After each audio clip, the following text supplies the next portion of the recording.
So a Fulani woman has come out calling herself positive activist when she started taking on the shenanigans of Igbos on the social media.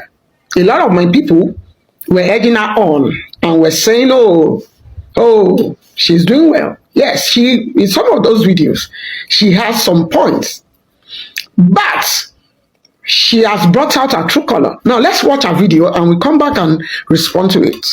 Life in the bush. Why do Fulanis like living in the bush? Nomadic lifestyle is not a bad lifestyle. It is a choice. You choose to live your life in the club. I choose to live my life on my dead. You choose to drink alcohol. I choose not to drink alcohol. You choose to do whatever you want to do. It is a choice and it is in sync with human nature. Nomadic lifestyle is part of human nature all over the world. It is a calling from the Supreme Being. So we will not allow anybody to put down nomadic lifestyles. There are nomads in America. There are nomads in all the big countries of the world. So Nigeria will not be different. We must respect the nomadic lifestyle of the Fulanis, whether we like it or not. We must respect it. And as citizens of this country, their rights will be protected. We call my dear sister a positive activist. You are wrong.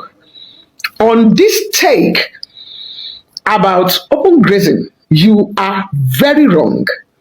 You said that nomadic lifestyle is the choice and the lifestyle of the Fulani, and that the federal government, you are calling on the federal government that must be respected. Now, the Fulani people are the only ethnicities in Nigeria that it is only their lifestyle that should be respected, while the other lifestyle of other citizens, over 250, if not more, other ethnicities in Nigeria should not be respected. For years, your Fulani herdsmen have gone length and breadth of Nigeria, unaliving people, destroying farms. Now, you are trying to say that it is their right to be nomadic. Let me ask you a question. Is it not the right of other Nigerians to hold farms, or is animal husbandry not a kind of farming, like crop farming? Is that what you're telling me? Poultry farmers, they buy lands to raise their chickens. Those who raise goats, rams, they buy land to raise their rams, to raise their goats, livestock. What is stopping the Fulani from buying land and ranching their animals? What is stopping them? I know people in Ibadan, in southwestern Nigeria, that have hectares of land where they use for livestock farming, fish farming, and poultry. So what stops Fulani herdsmen from having such hectares, especially in the north, where you have abundance of land, and then roaming in their ranches since they want to roam? Can they roam in their own hectares of land that they have to be given routes, grazing routes all over Nigeria? And since they have been doing that, it is to unalive people, to destroy people's farms. Anti-positive activist, you are wrong. If the federal government upholds the rights of Fulani herders, then the federal government must uphold the rights of farmers, must uphold the right of other ethnicities in Nigeria who do not like cows to be taken around their communities and to be taken into their farms. We all have rights, except you want to tell us Fulanis are the owners of Nigeria, like people have been saying. Except you want to tell the international community that Fulanis are the owners of Nigeria, like people have been saying. Now you are citing America and developed countries that they have nomadic people, and you are lying. You lie. If my memory serves me right, is either Paraguay or Uruguay is the highest producer of beef in the world. Yet they are not nomadic. They ranch their animals. Have you heard of corn beef? Because you mentioned America. America does not have nomadic people. American farmers, the 4% of American population are into farming. All of them have ranches. They have farmlands in hectares that they use for their farming. You can go and fact check what I'm saying. You can. On this TikTok, I've taught on value chain industry, and I've touched on livestock and animal husbandry.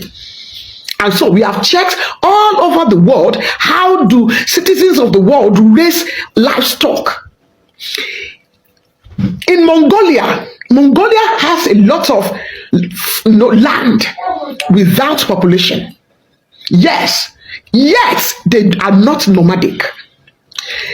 They raise a lot of livestock, but you will see a farmer with thousands of hectares of land on which they graze their animals. So what stops the Fulani herders in Nigeria from doing that? You are calling on the federal government to do this, to do that. Is that livestock industry federal government industry? If other forms of farming or forms of agriculture, people use that, yes, the federal government can invest in any form of agriculture, and herding, cattle rearing is part of it. I am not going to say that the federal government cannot invest in whatever you want to do, but that the nomadic lifestyle of the Fulani is their right. It is their lifestyle, and it must be upheld. And then you are comparing it to those who drink beer, those who, please, those who are, you said people, you are complaining, people are calling you Gumi's wife, but you are sounding as such because you are trying to defend the indefensible. That's what you're trying to do. And I want to advise you that you should put a stop to that. Yes, put a stop to that. Anybody who wants to rear animals should be able to buy ranches and rear and ranch their animals. If people who are raising rams, who are raising goats, who are raising poultry, do not allow their own animals to run around and disturb others, Fulani herdsmen, no matter their lifestyle, do not have the right to disturb others with their animals. Mongolians, they rear a lot of animals. The same thing with Uruguayans. Yet they do not disturb other citizens with whatever they rear. Please, auntie, please put a stop to this campaign of calumny, to this campaign that is hurting other Nigerians. Nigerians are hurting right now because of the insecurity in the land, where a lot of ethnicities, Christians are unalived. Please put a stop to this campaign that you are doing. You are running a propaganda, and that is it. Have a nice time, people. Who might know that after this contest, she will take off those hijab and go for prostitution, trying to make a case for the horrendous mischief of the Fulanis in Nigeria. Well, here is my response. Perhaps a rebuttal if you want to have that. After listening to the video, I took time to jot down all the points that she made. There were quite a lot, but I took down the ones that are very important. He said, nomadic life is a culture. I agree. Nomadic life is a culture. But the culture of a people limits itself to the geography and community of a people. You cannot take your culture to my own area and my community and insist that your culture must be respected.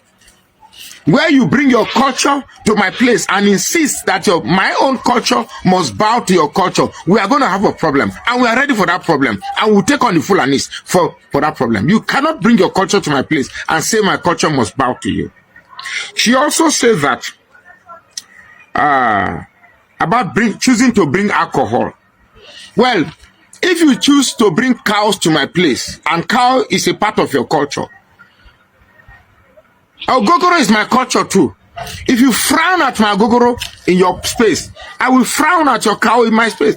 What makes you think I should accept your culture, but you have the moral dignity or the moral right or the moral standing to qualify my culture as being abhorrent or rejectable by your own culture?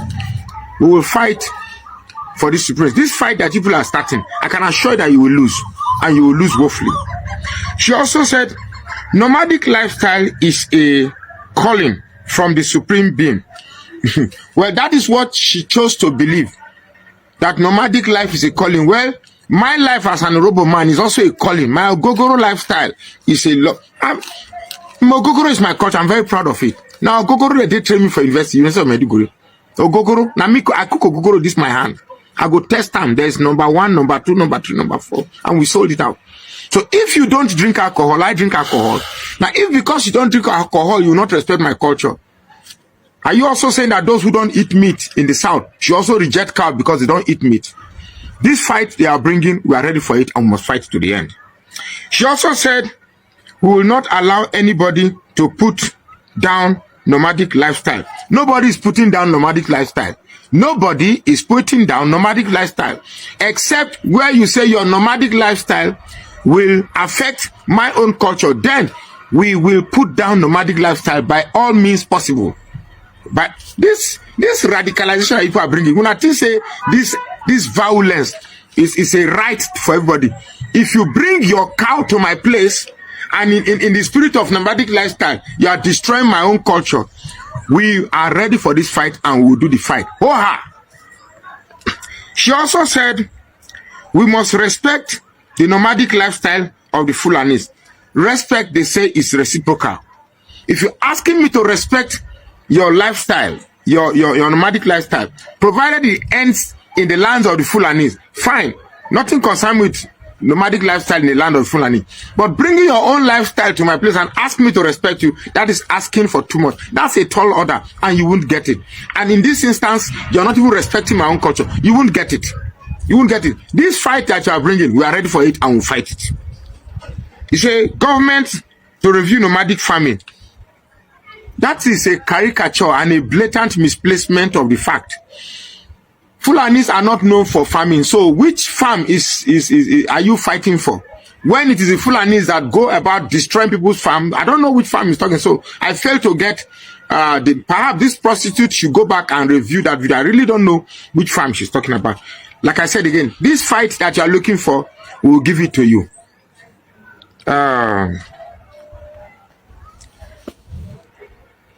He said, land belongs to government. Well, actually, land belongs to government, but community owns the land. That's why government pay communities before they do the land. What amount are you? You see, when they say land belongs to government, it's since they own government, they're indirectly telling you that land belongs to the Fulanis. This fight that you are bringing, we are ready and we'll fight it. She talked about routes, that Fulani should be allowed to take their cows through any route. How do you bring your cow from the north and you say a route in my state belongs to you? I think the ownership mentality and the political megalomania and the right to own, the aggrandizement behind the right to own has gotten too much in. I sincerely hope not all Fulanis think this way. But if they do, the fight you are looking for, we will give it to you.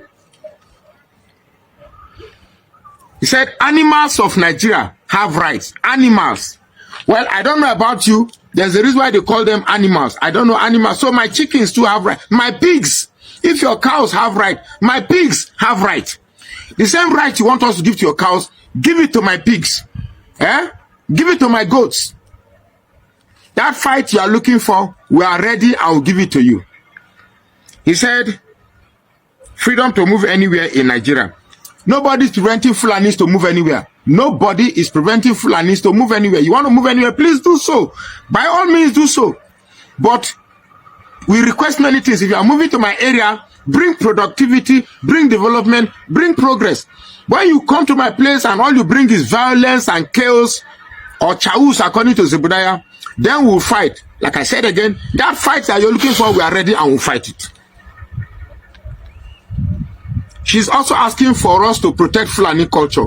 You are asking us to protect Fulani culture. By all means, how much effort has the Fulani put to protect other people's culture? Instead, I see the Fulanis going around to obliterate, excavate, annihilate other people's culture and imposing their culture on people. I say again, the fight you are looking for, we are ready and we'll fight it. She now asked a question and said, are the Fulani violent? But she was tactical. She said, well, she leaves that for us to answer. Of course, Fulanis are violent. And they've been this violent because we allow them to think that violence is a monopoly of them. So this time around, we're going to tell that the hands you are using to do violence is two. I also have two hands. The head that you are thinking to think violence is one. I also have one head. There's nothing in your body biologically that you have more than me. So whatever it is that components you to become violent, we have it and we'll give it violence. Like I said again, the fight you are looking for, we are ready and we'll give it to you. He said, Fulani are being marginalized. That statement should be made in Night of 1,000 Laughs or AY Live. Fulani are being marginalized. Fulanis are marginalized. The same people trying to marginalize people are saying that being marginalized. That's a vain effort to try to make a case for what is obvious. Fulanis are the marginalizers, not the marginalized. She also said again, I think this is twice she's repeating that Fulanis have a right to go through any route in Nigeria. Every route belongs to Nigeria.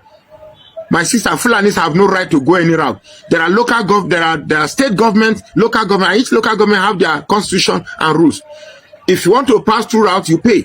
If I'm bringing my alcohol to your place, you destroy it. If I'm bringing my beer to your place, you destroy it. If I'm bringing my spare part to your place, you ask me to pay. You ask me to pay for fine. I do my businesses and generate revenue for the government. You too should bring your cow and generate revenue for me. Nothing is free. The fight you are looking for, we will give it to you. Finally, she also said grazing routes of Fulani should be grazing routes of animals should be protected. You see, this is the very mentality that Fulani Buhari tried to bring by trying to force Nigerians to give them lands for their animal. Your animal is a business.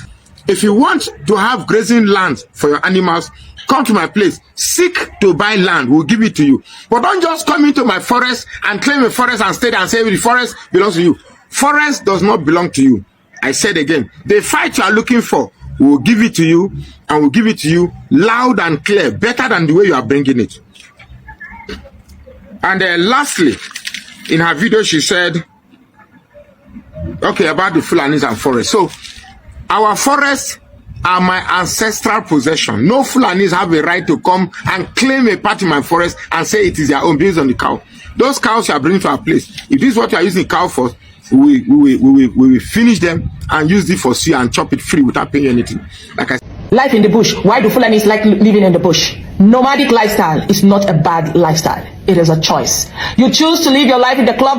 I choose to live my life on my bed. You choose to drink alcohol. I choose not to drink alcohol. You choose to do whatever you want to do. It is a choice, and it is in sync with human nature. Nomadic lifestyle is part of human nature all over the world. It is a calling from the Supreme Being.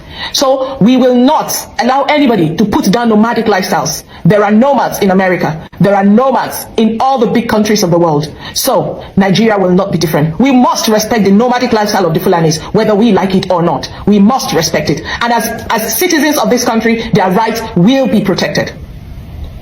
We call on the federal government to review and revisit the issue of nomadic farming in Nigeria. The land belongs to the government. It doesn't belong to any group of people. If the nomadic lifestyle of the Fulani will not be put into consideration, then the road network of Nigeria should also belong to the citizen. Then every citizen will say, okay, this is my road.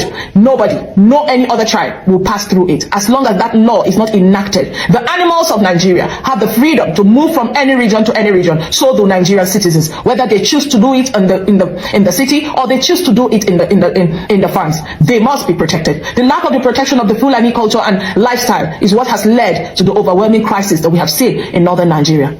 Now the question is the Fulani as a tribe violent? It is left for you to judge. Judgment is not for me. But all I know is the Fulani nomadic lifestyle have been in existence for hundreds of years. There has been dispute. Fulanis were considered the most gentle, down-to-earth people some few years back. What suddenly changed? Why did Fulani become the aggressors of the land? Why did they become the terror of the land? Because they have been marginalized. Because they have been stepped on. The rights of the Fulani have never been protected. When the Fulani came crying for cattle rustling, we only said, oh, it only became news and it went away. When Fulani came crying because of being hijacked in bushes and being maltreated, we all ignored and we let it go. Now it has become a crisis. Majority of the Fulanis that have become bandits today are people who have lost every hope in life and have decided to resort to the dangerous ways.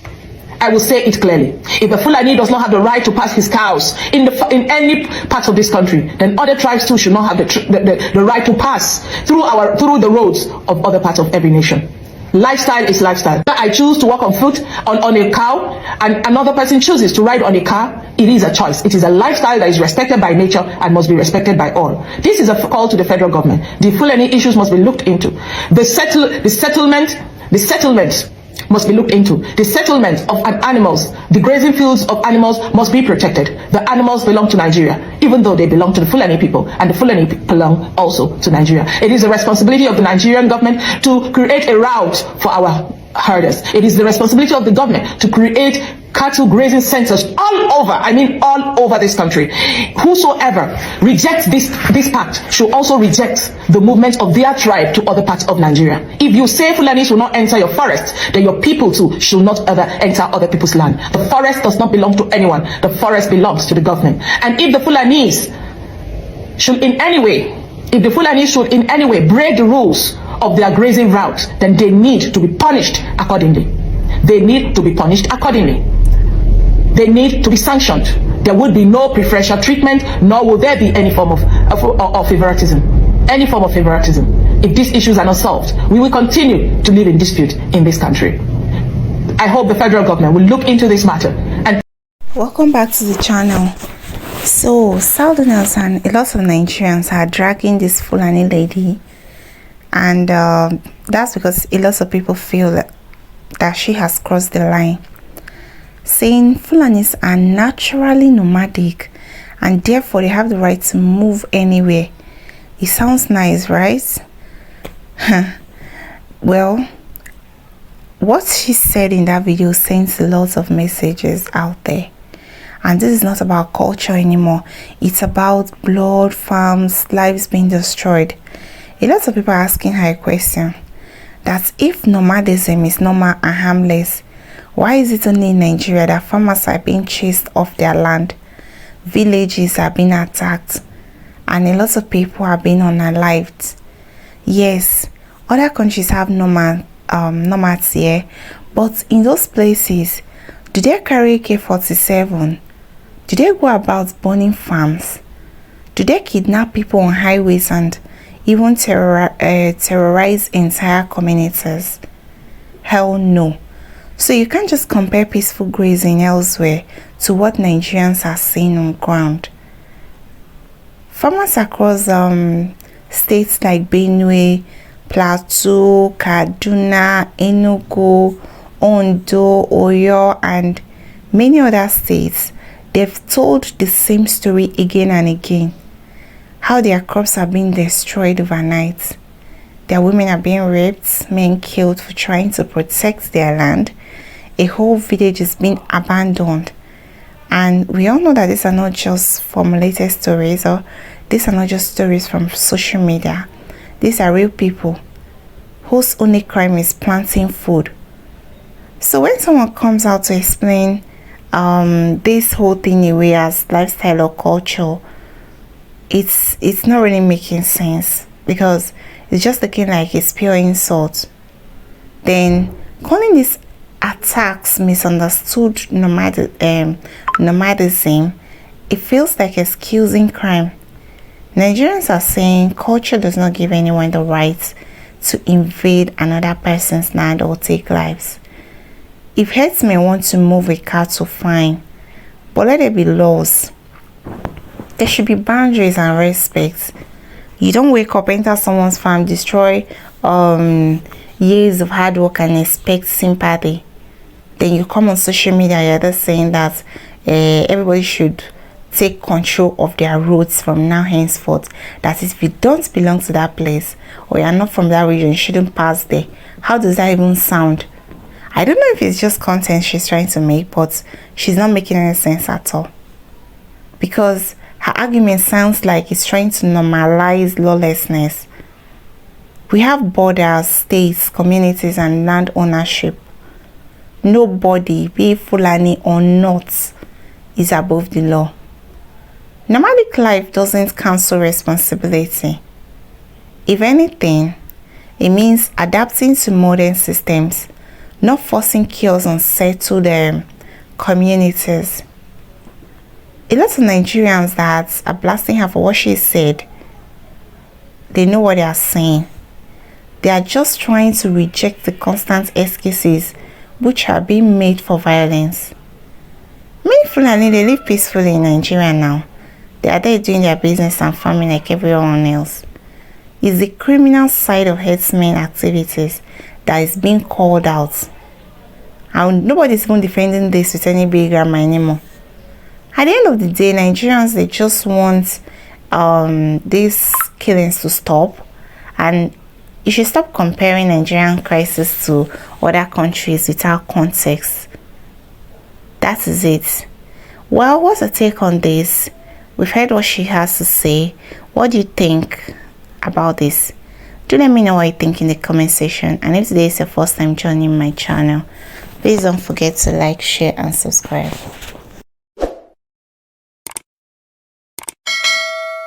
Can you make this make sense to me? That Fulani elders, those who even think are educated, are now backtracking since the new defense minister said he wants to launch out a full-blown war against Fulani bandits. All these top Fulani people are now saying, no, we want negotiation. You want negotiation. This was the same crime that we thought that other man that is always going to the bush is committing. Now you that you even educated, you're also saying the same thing. That means these people we are being backed by the elites who will come to the forefront, come to the media and condemn it, yet they are the ones backing this thing. This is evil. Fulani people must satiate themselves from terrorism. If not, that tribe is going to regret calling itself Fulani in the next 50 years. You know there's nothing wrong with the nomadic lifestyle, right? This is another point that I see pop up, that Fulani people are this archaic, primitive, unevolved people because they live nomadic lifestyles. Who told you that? Where did you get that concept from? Aside from the fact that Fulani people are not all nomadic, what exactly is wrong with the nomadic lifestyle?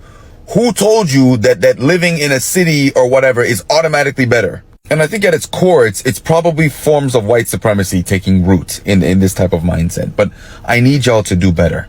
I made a video showing how rhetoric being weaponized toward Fulani people mirrors known genocidal rhetoric. And the response is, oh, so are you saying they're the victims of Nigeria? I need us to think. Because we can follow that line of logic that you're using to say that Fulani people are this primitive, archaic, unevolved group of people. And we can apply similar reasoning to things that your ethnic group does today, modern day.